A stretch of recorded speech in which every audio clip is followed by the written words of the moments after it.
বনাবৰ কাৰণে দিয়া হৈছে আৰু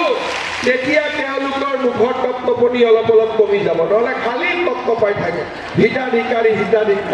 মহিলাক দিলেও বেয়া পায়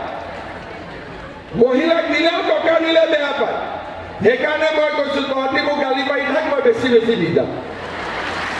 ভাল হ'ব নে বেয়া হ'ব ইলেকশ্যন আহিলে বিজেপিক ভোট দিবনে নিদিয়ে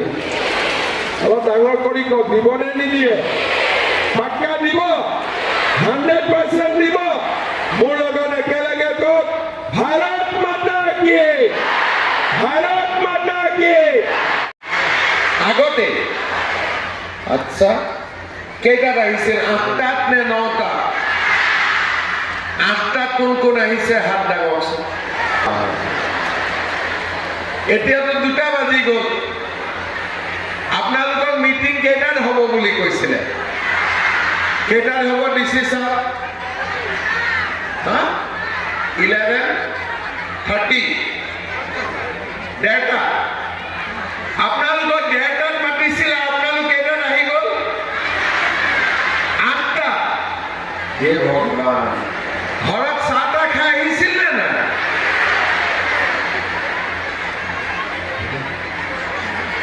সঁচাই আহিছিল নে 8টা বজাত একদম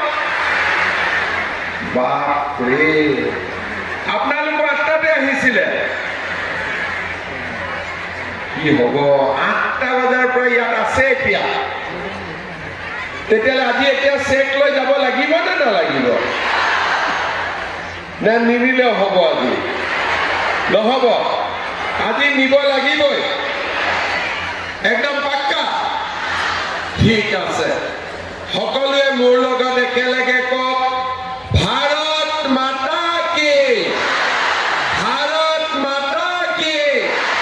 নৰেন্দ্ৰ মোদী মহিলা উদ্যমিতা অভিযানত আমি ইতিমধ্যে 52টা বিধানসভা সমষ্টিত পুঁজি বিতৰণ কৰিছোঁ আৰু আজি ৰাতিপুৱা মই লামডিঙলৈ গৈছিলোঁ লামডিঙত আই মাতৃসকলৰ মাজত পুঁজি বিতৰণ কৰিব পাৰিছিলোঁ আৰু পোনে পোনে বৰপেটা আজি আমি বৰপেটাটো আই মাতৃসকলৰ মাজত মুখ্যমন্ত্ৰীৰ মহিলা উদ্যমিতা অভিযানৰ পুঁজি বিতৰণ কৰিম আৰু মই আশা কৰিম যাতে আমি যেনে ধৰণে আপোনালোকক দেখুৱাই দিম তেনেকৈ আপোনালোকে এই পুঁজি ব্যৱহাৰ কৰিব আৰু ভৱিষ্যতলৈ আমি যাতে আপোনালোকক আৰু বেছি সহায় কৰিব পাৰোঁ তাৰ বাবে সকলোৱে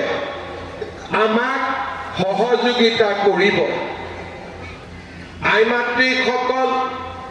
লোকসভা নিৰ্বাচনৰ আগতে মই উল্লেখ কৰিছিলোঁ যে আমাৰ মহিলা আত্মসহায়ক গোটৰ সদস্যসকলক আমি 10,000 টকাকৈ এটা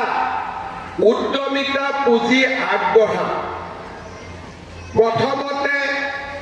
আমাৰ অফিচাৰসকলে ভাবিছিলে যে আমি প্ৰত্যেক গ্ৰুপত 10,000কৈ টকা দিম তেওঁলোকে মোক হিচাপ আনি দিলে যে স্যাৰ 4 লাখ গ্ৰুপ আছে 10,000কৈ টকা দিলে আমাক 400 কোটি টকা লাগিব তেতিয়া মই তেওঁলোকক কৈছিলোঁ যে আমি গ্ৰুপত দিব খোজা নাই আমি গ্ৰুপৰ সদস্যসকলক দিব খুজিছোঁ তাৰ মানে এটা গ্ৰুপত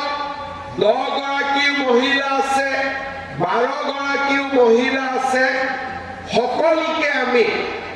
10,000 টকাকৈ দিব বিচাৰিছোঁ 40 লাখ মহিলা আছে 4,000 কোটি টকা লাগিব।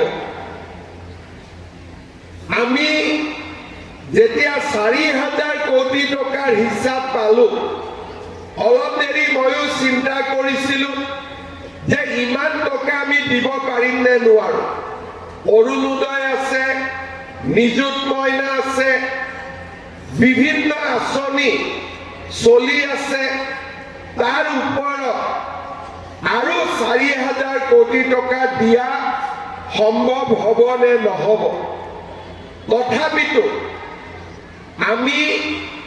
এটা কথা চিন্তা কৰিছিলো যে যদি আমাৰ মহিলাসকলক নিজৰ ভৰিৰ ওপৰত আমি থিয় কৰাব লাগে, আজি নহয় কালি আমি তেওঁলোকৰ বাবে কিবা এটা কৰিব লাগিব। মই সাহস কৰিলো আৰু মই ক'লো যে নহয়, আমি সকলোকে দিম, যোনে যোনে আগবাঢ়ি আহে। খালি এটা কথা আপোনালোকে মনত ৰাখিব যে যাৰ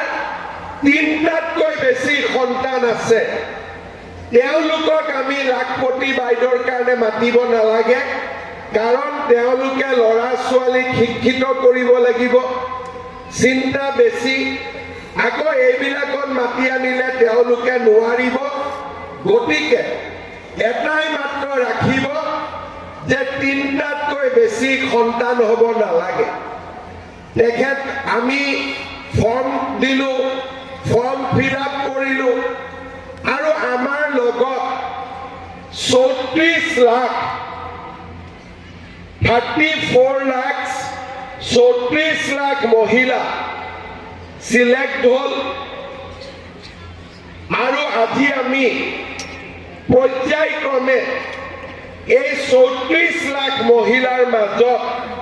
মহিলা উদ্যমিতা পুঁজি আমি বিতৰণ কৰিছো।